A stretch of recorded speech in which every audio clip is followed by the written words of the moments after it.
अब ध्यान है क्या? पैर की अंगुली से सिर तक इसको अनुभव करना, इसमें जो भी अनुभूतियां होती हैं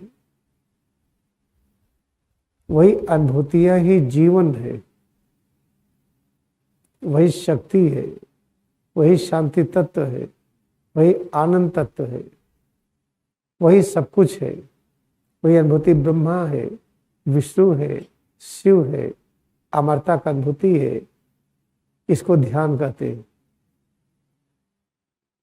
जब अपने में एकाग्रता बढ़ा करके अभ्यास करते करते कि हार मांस नहीं है, सिर से पैर की उंगली तक है क्या ये, जितने प्रकार का ज्ञान है पूरे ब्रह्मांड में, कैसे इसको बनाएं, सिर से पैर की उंगली तक बनाने का ज्ञान, इसकी कैसे सुरक्षा करें, आवश्यकता के अनुसार परिवर्तन करें, जब चाहे अदृश्य कर दे, जब चाहे प्रकट कर ले, इसको ध्यान कहते हैं।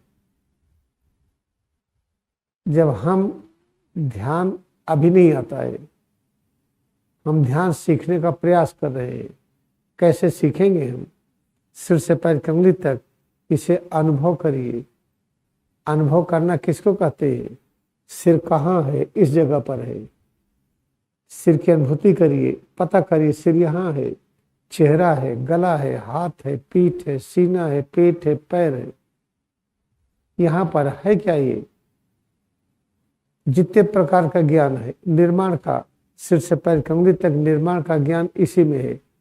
यही याद रखना ध्यान का विचार है, ध्यान से संबंधित भावना है, ध्यान संबंधित धारणा है।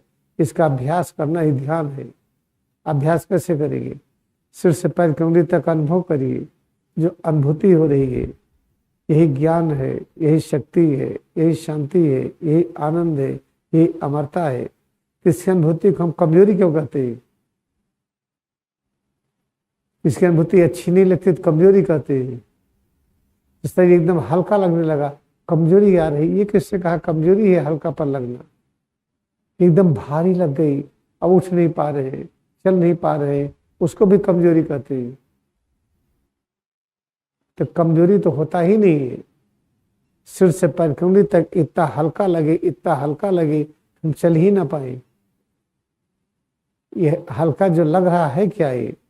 यही ज्ञान है, यही शक्ति, यही शांति, यही आनंद, यही अमरता का अनुभूति है।